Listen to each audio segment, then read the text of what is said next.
በድንገት ቀስ ይበሉ። እድሌን አውቀዋለሁ። ሰኒዬ ግን ምን ነው ደህና አትመስይም? ምን እባክሽ ትንሽ ወዴና ሞኝ ነው። ቀይ ሽብር ነው? አዎ። ወይ ሰኒ ምን ነው ታዲያ? አይ ምንም። እሺ በቃ ትናንትና ለምንድን ነበር የፈለግሽ? ትናንትናማ ቆይ መጣ እንዴ? ወይ ምን ነው ሰኒ በሰላም ነው? ጽናትን ብቻዋን ትተሻት ወጥሽ ነው? ምን ነው አቋረጥኳቸው አይደለ? ምኑን? ኧረ የሆነ ነገር ሊሸተኝ ነው። ምንድን ነው ብሻል? እናቴ ሰኒ ምን እያደረግሽ ነው? አካባቢን እያጸዳ አቧራውን አታቡኝብን። አቧራ ከቡንባችሁ እኮ መግባት ነው። አይ ይሄ ነገር ምንም አላማ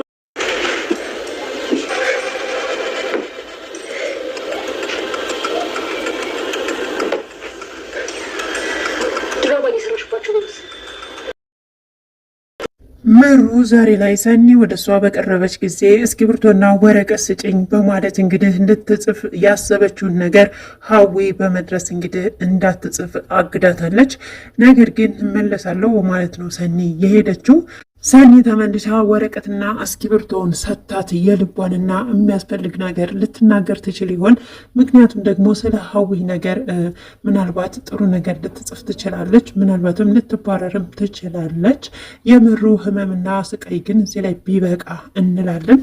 ትንሿን በማፍቀር እንግዲህ እየተሰቃየ ያለው ኢዛና በመንገድ ላይ በሚሄድበት ሰዓት እንግዲህ ጓደኛዋ ልትመርዛት ማለትም መድኃኒት ሰጥታ ልትወስዳት አስባ ነበር። ነገር ግን ኢዛና ከኋላ በመከተል እንግዲህ ዛሬ ላይ ትንሿን ከአደጋ አድኗታል።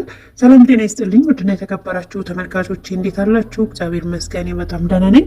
ለዚህ ቻናል አዲስ ከሆናችሁ ሰብስክራይብ፣ ላይክ፣ ሼር በማድረግ አበረታቱኝ። አብራችሁ ስላላችሁ ስለምታበረታቱኝ እጅግ በጣም አመሰግናለሁ። ቪዲዮን ሲጀምሩ ላይክ ማድረጋችሁን አትርሱ። ዛሬ ደግሞ ጽናት ድራማ እንግዲህ 194ን ይዤላችሁ መጥቻለሁኝ። አብራችሁኝ እስከ ቪዲዮ ፍጻሜ ድረስ አብራችሁ ቆዩ። ጥጤ እንግዲህ ዛሬ ላይ ቅዱስ ቤት በአጥር ዘሎ ገብቷል። እንደገባም ያገኛቸው እንግዲህ ሰላምንና እንዲሁም ናቲን ነበረ። ምን ልትሰራ ገባህ ቢሉትም ምንም አልሰራም፣ ነገር ግን አንቺን እፈልግሻለሁ በማለት ይነግራታል። እንዲሁም ደግሞ ናቲን ቁጭ ብድግ እያሰራው ነበረ። ሰላም ግን የመጨረሻ ማስጠንቀቂያ ሰጥተዋለች። ሁለተኛ አጠገቤ እንዲሁም ደግሞ በዙሪያ ያሉትን አንድ ሰው እንዳትከታተል እንዳታጠቃ ብታደርግ ግን ከዚህ በኋላ አንድ ጥፋት እሰራለሁ ብትል እከሳሃለሁ በማለት እንግዲህ አስፈራርተዋለች። ጥጤም እንግዲህ እኔ አፍቅሬሻለሁኝ፣ እስኪ የምታመጪውን ነገር አያለው፣ በውድ ካልሆነልሽ በግድ የእኔ ትሆኛለሽ በማለት እንግዲህ ሰላምን ይነግራታል።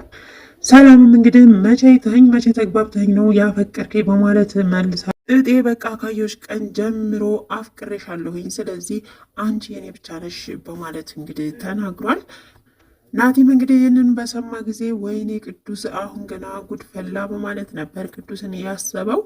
አሁን ላይ ቅዱስ ያው ለሕክምና እንደሄደ ይታወቃል። ነገር ግን ሰላም ቅዱስን ብላ አካባቢው መታ ተከራይታ እንደምትኖር ሁሉ አሁን ላይ ግን ጥጤ ሰላምን መውጫ መግቢያ እያሳጣት ይገኛል።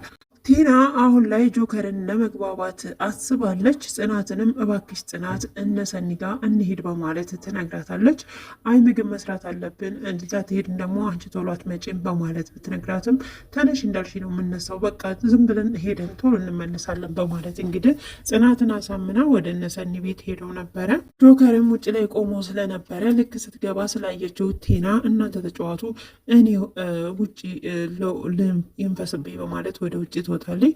የልትሄጂ ነው ብትላትም ሰኒ መጣሁ በር ነኝ በማለት እንግዲህ ትወጣለች። እንደወጣችም እንግዲህ ጆከርን እያዝ አድርጋ እንግዲህ እያወጋችሁ ባለበት ሰዓት ሰኒ ጽናት ትናንትና እኮ መተሽ ነበረ በማለት ጠይቃት፣ ግን ሰኒ ልትመልስላት አልቻለችም። ምክንያቱም ልቧ ያለው ጆከር ጋር ስለነበረ ቲና አሁን ወጥታ ምን ታደርጋለች የሚለው ሀሳብ ነበር የመጣላት እና እሷም እንግዲህ ውጭ ላይ በመውጣት እነሱም አፍላፍ ገጥመው ሲያወሩ ታገኛቸዋለች። ሰኒ እንግዲህ መጥረጊያ ይዛ ነበረ አጠገባቸው ስትጠርግ የነበረችው።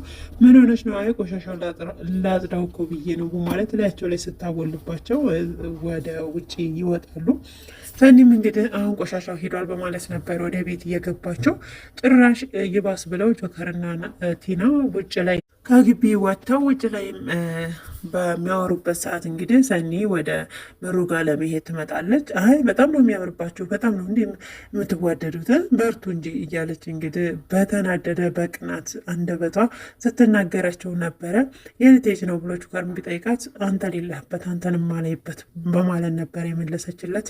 ወይኔ ዛሬ በቃ ቤትም ላታሳድረኝ ትችላለች በማለት ነይ እንሂድ በቃ በማለት እንግዲህ ከቲና ጋር ይሄዳሉ። በቃ እኛ ጋር ናናደር እኛ ቤት እኮ ቤቱ ሰፊ ነው በማለት ነበር እንግዲህ ቲና እየነገረችው። እሱ ግን ያንን ሀሳብ አልተስማማም። ሰኒም ምሩ ጋር በመሄድ እንግዲህ ናሆምንና የምሩንና ሰላም ካለቻቸው በኋላ ወደ ምሩ ጋር ነበር ቀጥታ ሄደችው። ብታይ ሆዴን አሞኛል እያለቻት እየነገረቻት ነበር እና በእጇ ትዳብሳታለች ማለት ነው። ስትዳብሳት ያኛው እጅሽ ይሰራል ስትላት አይሰራም ብላ በቀኝ እጇ ብቻ ታመለክታታለች። ከዛም ልክ ሄዳ ለመጻፍ እስክሪብቶና ወረቀት አምጪልኝ ብላት ነበረ። ምሩ በጣም ነው የምታሳዝነው። መከራዋና እንዲሁም ደግሞ ስቃይዋ እጅግ በስቷል። የምሩም እናት ለናሆሚ ይች ልጅ ግን ለምንድን ነው እኛ ስንመጣባት የምደነግጠው? መደንገጧ እኔ የሰላም አይመስለኝም በማለት ናሆምን ጠይቀውት ነበረ። ናሆምም ለሁላችንም ነው አዲስ ስለሆነች ነው እንዲሁም ደንባራ ጤናት ለዛ ነው የምደነግጠው በማለት ተናግሯል። ነገር ግን የምሩ እናት ትንሽ ጠርጥረዋል። ሀዊም እንግዲህ እሷ ጋር በመሄድ ማለት ምሩ ጋር በመሄድ እንደዚህ ዱዳ ሆነች ነው የምትቀሪው፣ ግን እያስመሰልሽ ነው እንዲ የምርሽን ይሆን እንዴ በማለት እንግዲህ እየነገረቻት ነበር። እንዲሁም እጇን ብድግ እያደረገች ስትወረውሮ ነበረ አልጋ ላይ ማለት ነው። እዛ ባለችበት እጇን እያነሳች እየጣለች ነበረ። ከዛም ልክ እናትየዋ ስትመጣባት ነበረ የወጣችው። ልጄ ምን ሆና ነው እንባ እኮ አቅራን በማለት የምትጠይቃት፣ አይ ዝም ብላ ነው ምንም አልሆነች አቧራ ገብቶባት ይሆናል በማለት ነው የመለሰችው። ልጄ ጋር ሁለተኛ እንዳትጠጊ እኔ ለልጄ አለው በማለት እንግዲህ መልሳለች። እናትየዋ እዛ ያለውን ስራ ብቻ ስሪ በማለት ነው እንትን ያለችው። ነገር ግን ወረቀቱ ላይ ትጽፋለች ብለን ሁላችንም ስንጠብቅ ነበረ። ነገር ግን ሀዊ መታ እየጠራችሽ ነው በማለት እንግዲህ መድኃኒት አላት ምናምን በማለት ከአጠገቧ እንድትርቅ አድርጋታለች። መጣሁ በቃ ምሩዬ በማለት ነው ሰኒ ከአጠገቧ የሄደችው። ምናልባት በቀጣይ ልትጽፈው ያሰበችውን ልትጽፈው ይሆን እንግዲህ በቀጣይ አብረን ነው የምናየው። በሌላ በኩል እንግዲህ ኢዛና እና ትንሿ ናቸው። ትንሿ እንግዲህ ከጓደኛዋ ጋር ትንሽ አለመግባባት ተፈጥሯል። ጓደኛዋም አሳይሻለሁ እያለች እንግዲህ እየተናገረቻት ነበረ። በዛን ሰዓት እንግዲህ ከማን ጋር ተነጋግራ ምን ልታስደርጋት እንደው ባይታወቅም፣ ነገር ግን ከሰው ጋር እየተደዋወለች በገዛ እግሯ እንድትመጣ ነው የማደርጋት በማለት ጓደኛዋን ደውላ ነበረ። ነገር ግን ጓደኛዋ ስትመለስ ትንሿ ትመጣለች። ይቅርታ ልጠይቅሽ ነው በማለት ነበር እንግዲህ የቀጠረቻት። ሚሪንዳ ላይ የሆነ ነገር እየጨመረች ነበር ኢዛና ያያት። ኢዛናም እንግዲህ በመኪና ተከልሎ እዛው ቆሞ እያያት ነበረ። ያንንም እንግዲህ ሚሪንዳ ትሰጣታለች። በግድ እንድጠጣ ካስደረገቻት በኋላ ወደ አንድ ካፌ ትሄዳለች። እዛም እንደሄደች እንግዲህ የባጤ ቆጡን እየዘረዘረች ነበረ ትንሿ። ምክንያቱም እንትኑን ስለጠጣች ሚሪንዳ ላይ የሆነ ነገር ስላደረገችበት ትንሽ እራሷን ምናምን እየጣጠራት ስለነበረ እና እንጂ በማለት እንግዲህ ስልክ ልታወራ ካጠገቧ ሄድ ስትል ኢዛና ወጥቶ ነይ ትንሿ በማለት ይዟት ይሄዳል። ትንሿ ፈቃደኛ ባትሆንም ነገር ግን እንደምንም ብሎ ኢዛና ይዟት ሄዷል። ነይ ቢላትም አልመጣም ብትለውም ጭራሽ ተሸክሟት ነበረ ቤቱ ይወሰዳት። ቤቱም እንደወሰዳት እንግዲህ እሷ እጅግ በጣም ፈርታ ነበረ። አትፍሪ፣ አይዞሽ፣ ምንም አላደርግሽም፣ እኔ አንቺን ለመጠበቅ ነው እንጂ በማለት ይነግራታል። እሷ ግን በቃ አልፈልግህም አልኩህ እኮ አይገባህም እንዴ በማለት ነበር የተናገረችው። እሱ ግን በዛም ተስፋ አልቆረጠም። ምን ልታደርጋት ይሆን በማለት እንግዲህ ጓደኛዋን እየጠረጠራት እና ስለ እሷ እያሰበ ባለበት ሰዓት ራሴን አመመኝ በማለት ትንሿ እንግዲህ ተኝታ አለች እንትና ቤት ማለት ነው ኢዛና ቤት። ኪራም እንግዲህ ከሰራተኛዋ ጋር አልተስማማም፣ ምን ላድርጋት እያለ ይገኛል።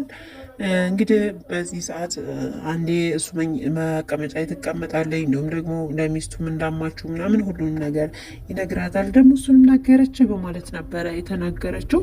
ብሩክም እንግዲህ ሱሶቿን እንድትተው እንዲሁም ደግሞ እየተግባባት ስለነበረ ኪያ እንግዲህ ይህን ባየሽ ሰዓት ትንሽ የቅናት መንፈስ ታይቶባት ነበረ። ደግሞ ይችን ምን የተግባባት በማለት ነበረ የተናገረችው ከራሷ ጋር ስታወራ የነበረው። ጽናትም እንግዲህ ፎቷቸውን እያየች እየተደመመች ባለበት ሰዓት ምን አለ ሁሉም ነገር ተሳካ፣ ተስተካከለ። አሁን ደግሞ ምን አለበት ልጅ ቢኖረን እያለች እንግዲህ ሆዷን በምትደባብስበት ሰዓት ቲና ትመጣለች። ልጅ በማለት ትንሿ ብላ ጠርታ ከዚህ በኋላ መንከባከብ አለብሽ ጤን ማባ የምትፈልገው ነገር ማድረግ አለብሽ እያለቻት እንግዲህ እርጉዝ ናት ብላ ትነግራት። ትንሿም ደንግጣ እንዴ ጽናት አረገዘች በማለት ትጠይቃለች።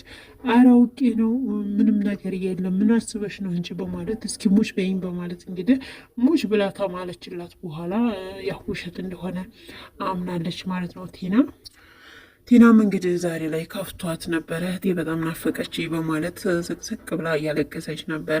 ጽናትም የምታደርገው ነገር ግራ ገብቷት አይዞሽ እያለች እንግዲህ እያጽናናቻት ነበረ። እቅፍ አድርጋ እንዲሁም ስታባብላት ነበር። እህቴ ጋር በጣም ነበር የምንዋደደው። አሁን በቤተሰብ ስልክ ነበር የማገኛት። አሁን ላይ ቤተሰብ ብር ስለማልክላቸው ተጣልተውኛል። ስለዚህ እህቴን ማግኘት አልችልም በማለት እንግዲህ በቃ አይዞሽ እያለች ጽናትም ስታጽናናት ነበረ።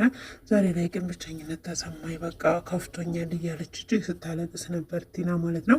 በቀጣይ ቪዲዮ ደግሞ እንደሚሆን ተከታትዬ የማቀርብላችሁ ይሆናል። እስካሁን አብራችሁ ስለቆያችሁ እጅግ በጣም አመሰግናለሁ። ለቻናሉ አዲስ ከሆናችሁ ሰብስክራይብ፣ ላይክ፣ ሸር እያደረጋችሁ አበረታቱ። በያላችሁበት መልካም ጊዜ። ሰላም ለሀገራችን፣ ሰላም ለሕዝባችን ይሁን።